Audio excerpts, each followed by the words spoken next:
So it's going. All right, here we go. Now I got to get to slide 20 on the slideshow. Easiest way to navigate a slideshow quickly, go to this part on the far left.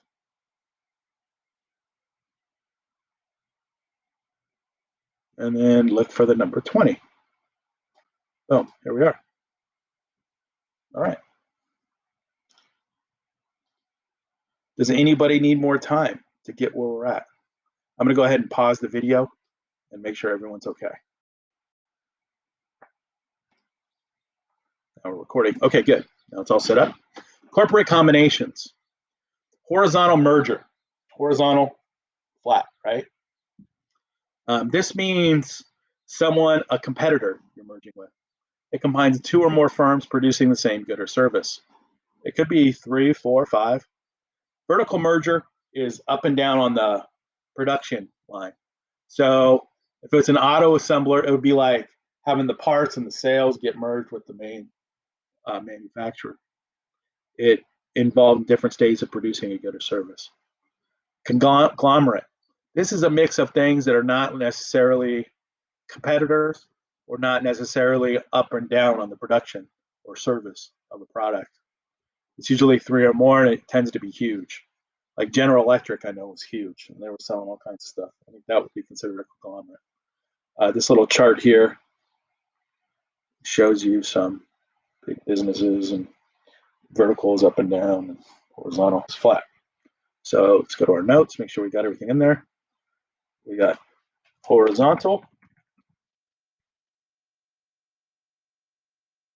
vertical, and what was it, conglomerate? That's a mouthful, conglomerate.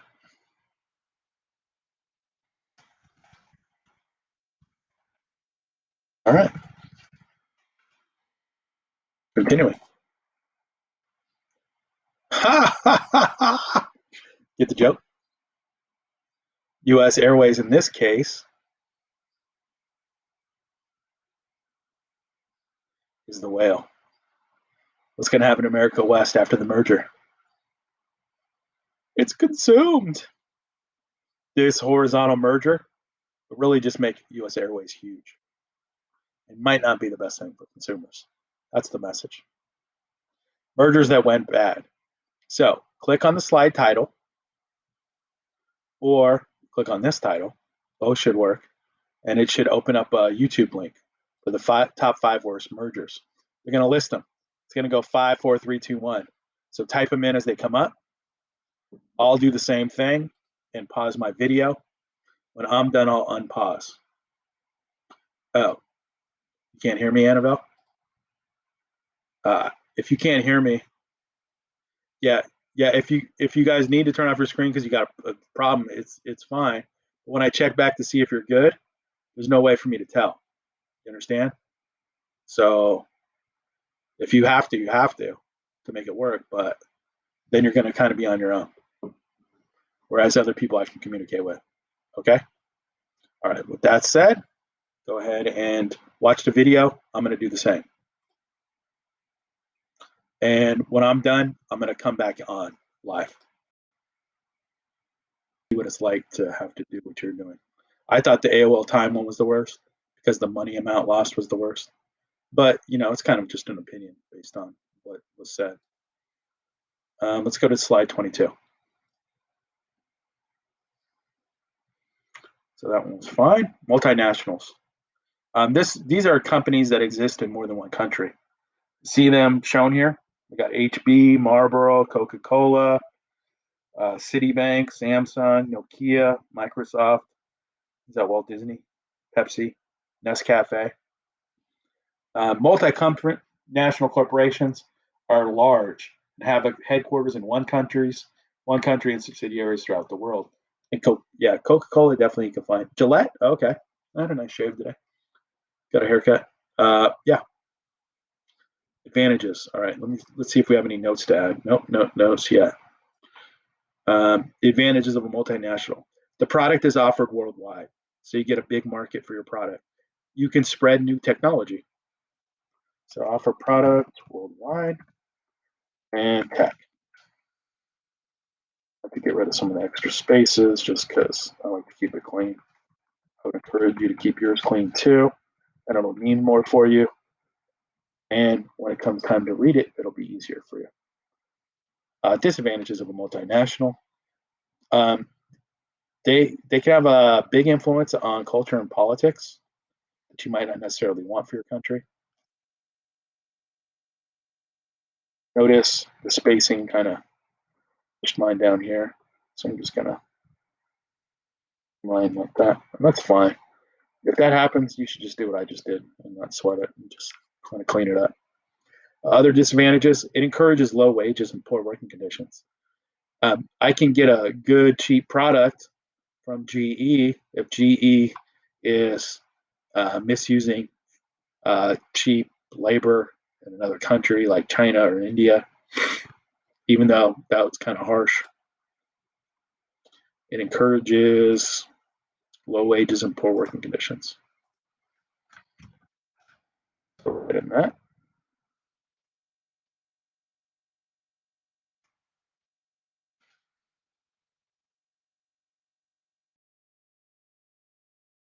Next, cooperatives and nonprofits. Cooperatives are business organizations owned and operated by a group of individuals for their shared benefit.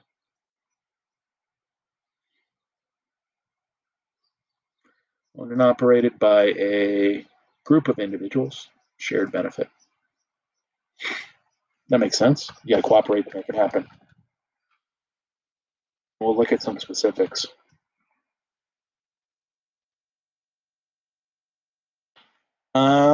I think maybe Southwest would be considered a cooperative. I know the employees get like shares in the company. Maybe Uber. I don't know. Let's see what they're talking about.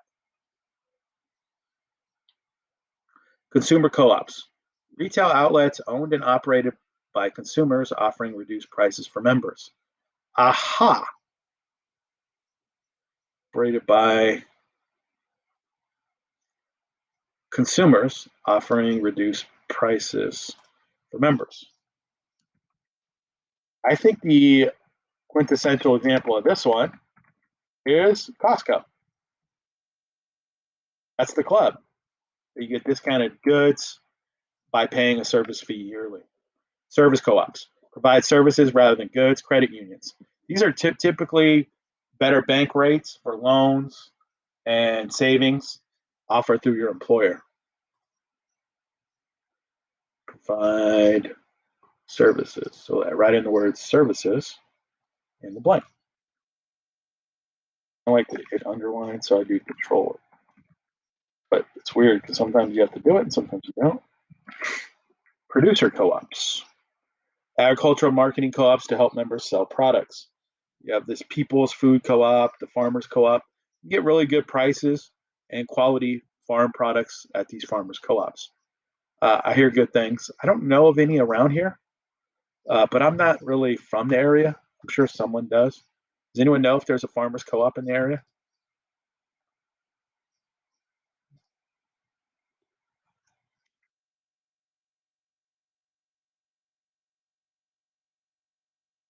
I'm going to go ahead and pause and check to see what you shared in the chat. See if anyone knows any farmer co-ops, so I don't share.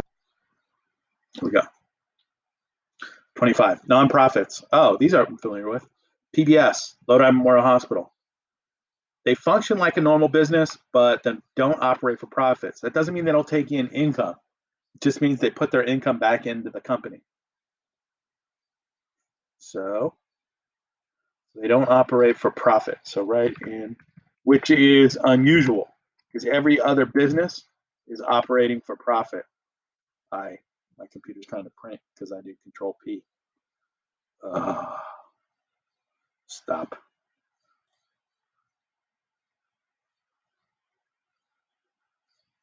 Because my computer's operating so slow. It takes me a while, forever, to fix it. So I'm going to stop worrying about adding underlining. Okay. Because they're a nonprofit, though, they get the special tax exemption where they don't have to pay income taxes as a corporation. And so the individual employees, I'm sure, do because they earn income. But the taxes issue is the real thing. That's why companies will really try hard to be classified as a nonprofit. They're not making money, and it can lead to some arguments because sometimes they're religious. Even churches tend to operate as nonprofits, YMCA, Goodwill, these kind of things. There are other nonprofit examples, professional organizations, the American Bar Association. I'm an inactive member of the bar. I got my license in 1997, passed the bar, practiced for a few years, and they still make me pay fees to keep up my license. Anyway, but it's designed to improve skills, working conditions, and the image of the occupation. And you'll have national professional organizations. I think there's a doctor's one, but they generally work on the image of the occupation. I'm sure the Bar Association works to limit all the lawyer jokes. Want to hear a lawyer joke? No? Okay. I feel like I can tell lawyer jokes because I am a lawyer. No one wants to hear a lawyer joke? Robinson's Feed. Thank you, Brielle.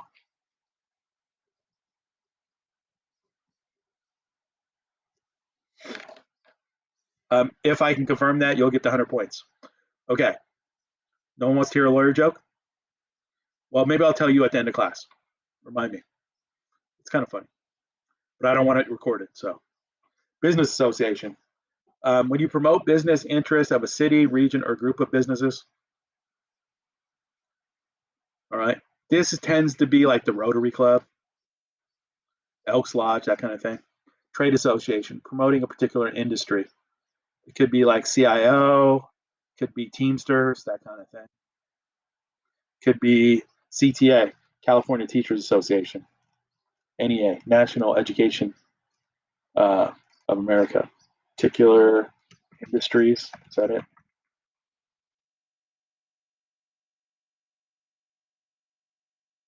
Labor unions. This is when a group of workers try to improve their wages and working conditions, hours, fringe benefits, etc. Or write-in workers. And then let's do the quiz. Unmute yourself and tell me if you'd like help with the quiz. If I don't hear anyone, I'm not helping. There's one. I need to hear from 3 people. Thank you, Zakir. Nobody else wants help? Then I'll say you're on your own. If I hear 2 more voices, I'll just do it for you, right in front of you. Can't hear you. I'm on a different screen. Here we go. What type of corporations exist? Well, remember in this direction it says incomplete sentences. So I can't just list the 2 types. Types, I have to write types of corporation are. Could write exist, but they are publicly held,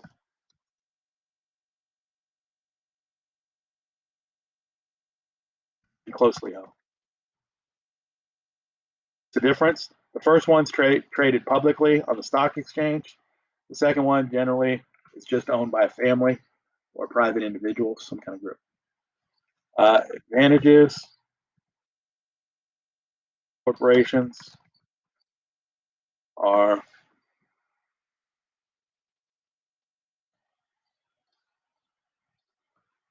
maximum assets for company,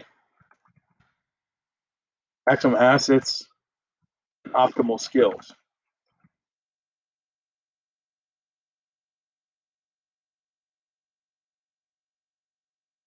But disadvantage, there's a few of these, are double taxation, that's the main one, and paperwork. and that means you got to file paperwork regularly, etc. Okay, I don't like that. Fine.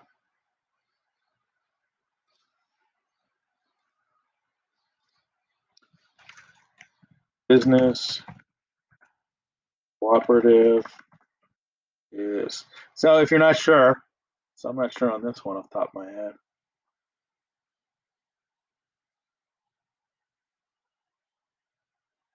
Is when it's owned and operated by a group for shared benefit, and it could be any of these co-ops. See if I can remember that. Is owned and operated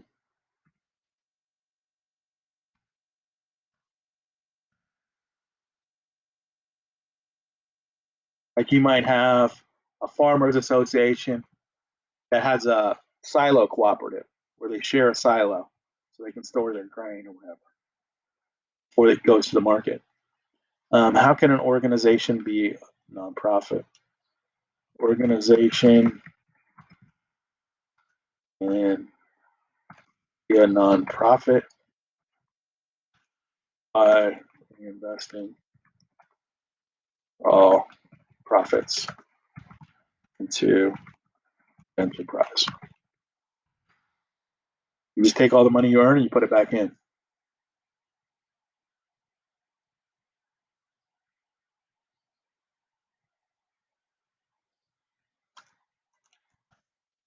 Nonprofits don't pay taxes.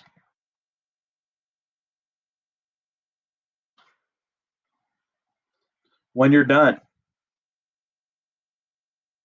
unmute yourself and say done. When I get 3 people that say done, we'll move forward in 30 seconds.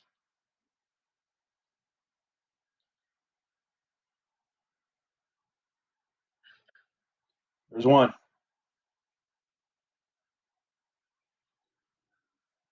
There's 2. There's 3. Timer set.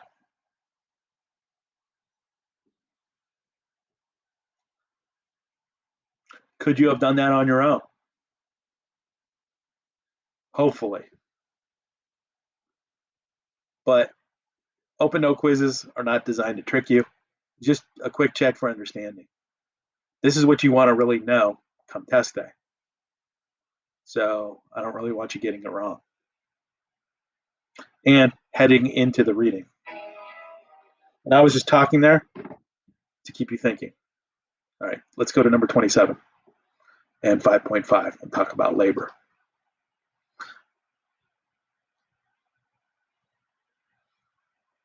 So we're not submitting this today. We'll finish this on Tuesday. We'll do another reading tomorrow. You recognize some of these companies? Hershey's is in Pennsylvania. Looks like AOL is in Virginia. Cat is in Illinois. That's a Caterpillar company. Harley Davidson, is that Wisconsin?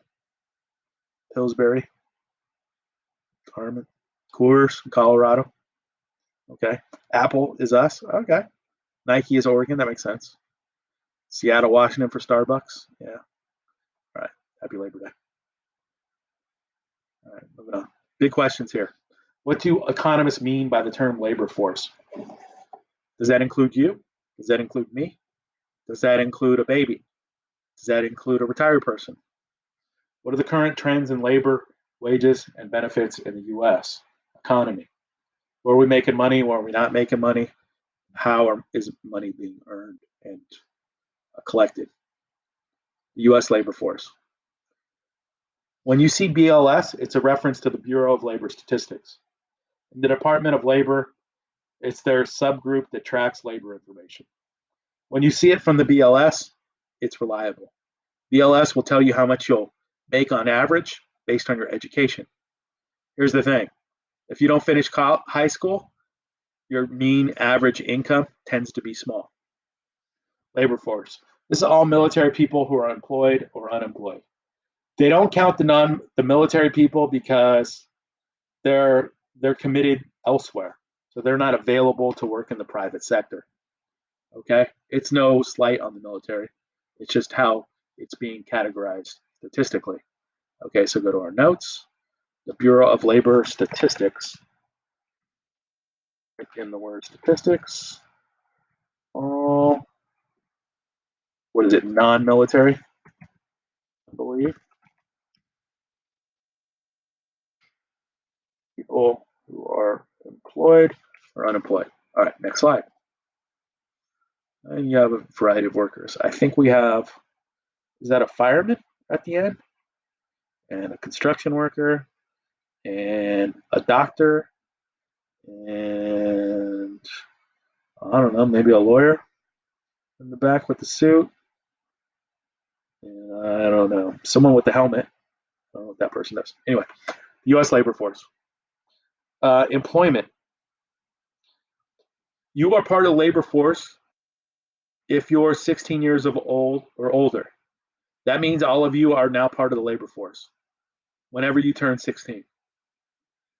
And you worked for 1 hour of pay within the last week if you didn't work, or you worked for 15 hours without pay in a family business because you're part of the workers. You're working, and you have a job, but you didn't work because of illness or vacation. You're still part of the labor force. All right, let's write in our notes. So the number is 16. 1 hour in the last week, 15 hours without paying a family business, I believe it was. Have a job, but you're just not working because of illness, vacation, or some other temporary situation. All right, let's go to the next one. Unemployment. You're unemployed if you don't meet the above criteria, 15 or younger. You're not part of the labor force, so they don't count you. You're temporarily out of work. Like if you're laid off, but there's a chance you're going to be rehired, it's just a temporary downtime, uh, then you're not part of the labor force. You look for work if you've looked for the work in the last 4 weeks. Because if you haven't looked, you're not really trying to work. So let's write in temporarily and looked.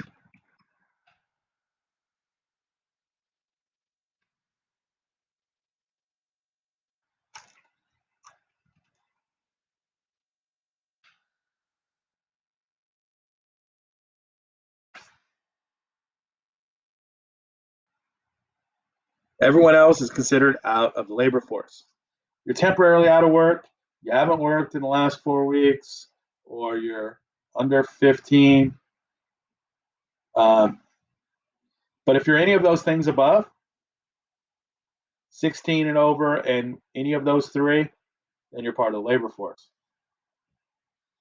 All right. Um, there's this term called discouraged workers.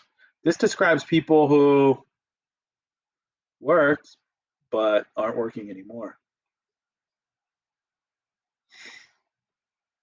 and they're not even looking anymore. They quit looking for a job. They've given up. I get it. It gets hard to keep failing. It really does. I was trying to find a different lawyer job. Really couldn't find it, and it was getting miserable. So, yeah, I understand. Question: when you look at these statistics and definitions for employment and unemployment, why might employment percentages be inaccurate? There's an answer to that. Do you want to admit you've given up looking? Do you want to admit you haven't looked in the last 4 weeks? Do you want to admit it's temporary? Or it's not really temporary, it's long term? No. So a lot of pride is involved with your employment status, and it's legit. So reporting can be inaccurate. And how long would it take for you to know that someone quit looking? How long would it take before they realized, the person themselves, that they weren't really looking? So that's the kind of issues that make these statistics inconsistent and at times unreliable. Let's go to slide 31. The natural unemployment rate. It is said that the natural unemployment rate is ideally between 5 and 6%. Why? Because people are going in and out of trying to find better jobs. If it was zero, you wouldn't have enough employees available. If it was too high, you'd have a lot of people being idle. There's this term called frictional unemployment. This is the time where you're spending looking for a job that best suits your skills and interests, and then so you'll be the most valuable contributor you can be to the economy. So write in the word frictional. Friction is at the margins. Friction is what makes you make this sound, right? That snap. You know that snap is actually this finger, the middle finger touching the other finger. I don't know why, but yeah. Anyway, go to the next one. Structural unemployment. There's fewer jobs than workers. This is more long term and a bigger concern. It's when businesses close or businesses leave the country. There's just overall poor economic conditions. So write in the term structural. This is the bigger concern. Frictional, we don't worry about too much. Structural, bigger concern because it's more expensive in the long term. Next slide. All right, look at this graph.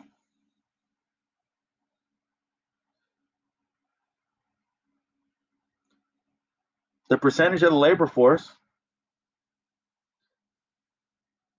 was in the 5 to 6 range. And the red shows you the unemployment rates. At times, it's pretty high. Like in the 80s, you had a recession in the middle of the 80s. In the late 70s, you had a recession. In the early 60s, unemployment was pretty high. Early 90s, early 2000s, that's probably when the dot-com bubble burst. But there's time when there's been plenty of work in the late 60s, mid 60s, early 70s, late 1990s, and 2000. This is the percentage of labor force by age group. Most people in the labor force are between 25 and 54. After 55, sometimes people start retiring. And some people at 16 to 24 are more involved in school, some than work. Occupational trends. There's been a changing economy in America. In the 1800s, most people were into farming. From the late 1800s to the mid 20th century, like 1950, 1960, was manufacturing. More lately, we're a service economy. And it's really driven by the computer chip. Let's go ahead and add these notes in. So add in computer.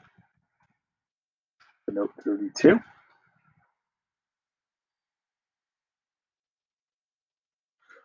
And this means there's fewer goods and more services. There's a shift from manufacturing to service economy. Service jobs increase, manufacturing jobs eventually are lost. So let's go add in the word service. Your notes. There's a demand for skilled labor that increases, while the supply of skilled labor starts to increase to meet such a demand. So you have more people going to college. Add in skilled. Your notes.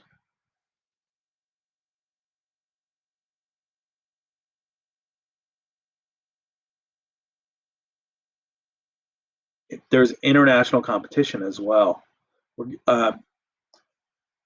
Before the 1975, China wasn't really a factor. Now you got China, one of the hugest populations in the game, as well as India, another huge population. And so you get a thing called outsourcing, where you get jobs performed by outside laborers. That's why we call OnStar, even though it's a Chevy or Ford product, you're going to get someone with an Indian accent. Why? And they'll give you some fake name too. They probably have an Indian name, and you'll hear a thick accent if you're listening. And you might wonder why Ford or Chevy doesn't have people in America doing that job. It's because people in America are more expensive than they have to pay someone in India. All right. You also get offshoring, where companies just move out to another country. That's just fully moving. So write in another, and then we'll go to the next slide.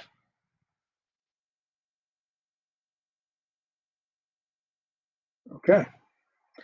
This is a changing labor force. College graduates are sought out more frequently. And so you get this learning effect. It's a theory that states education increases productivity and leads to higher wages.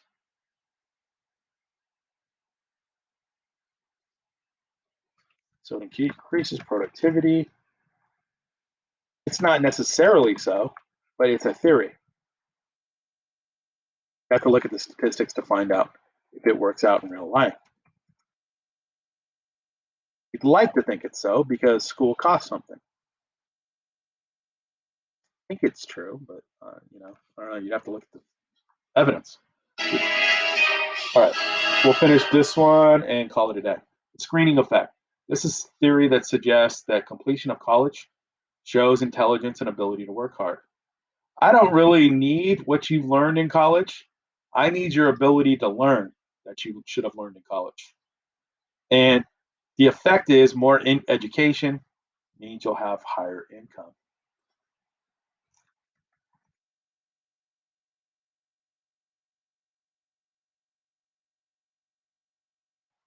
Women at work.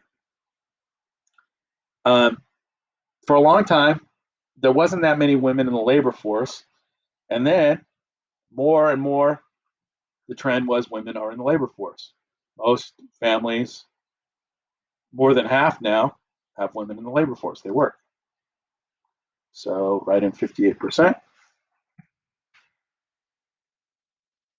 I'm going to try to do one more so we don't have to at least look at the next chart.